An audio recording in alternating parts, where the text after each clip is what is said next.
आता कैलास अडगावकर ज्वेलर्स सोबत सोनं घेणं झालं आणखीन सोपं. मेकिंग चार्जेसवर तब्बल 50% सूट. मर्यादित कालावधीसाठी नक्कीच भेट द्या.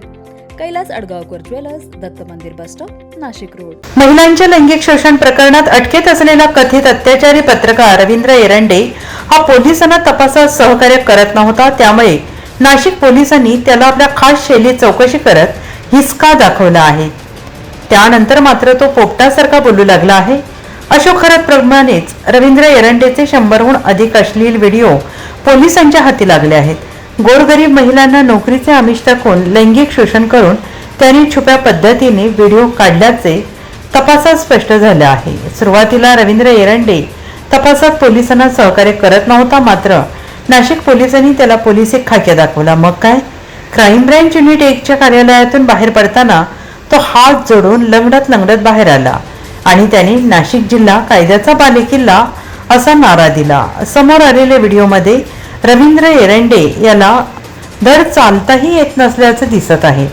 दरम्यान महिलांचे अश्लील व्हिडिओ काढणाऱ्या रवींद्र एरंडेवर रात्री उशिरा आणखीन एक फसवणुकीचा गुन्हा दाखल झाला आहे. नोकरीचे आमिष दाखवून त्याने 9 जणांची 13,80,000 रुपयांची फसवणूक केल्याचं समोर आले. त्यासाठी त्याने आदिवासी विभागात नोकरीचे आमिष दाखवले. पोलिसांना चौकशीत रवींद्र एरंडे याच्या घरातून सरकारी नोकरीचे 3 बनावट नियुक्तीपत्र जप्त केलं आहे.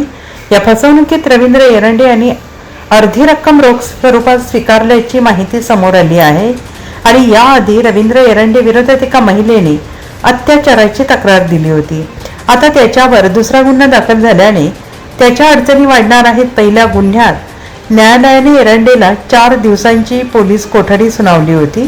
आता दुसऱ्या गुन्ह्याच्या तपासासाठी पोलीस त्याची पोलीस कोठडी आणखीन वाढवून मागण्याची शक्यता आहे. दरम्यान रवींद्र एरंडे याने अशोक खरात सारखेच कारनामे केल्याचा संशय पोलिसांना आहे. त्याच्या या कार्यालयात अंधश्रद्धा पसरवणारे काही साहित्य पोलिसांनी जप्त केले आहे, ज्यात सापाची कात, पक्ष्यांचे अवयव, कवडी आणि काही कागदपत्रांचा समावेश आहे.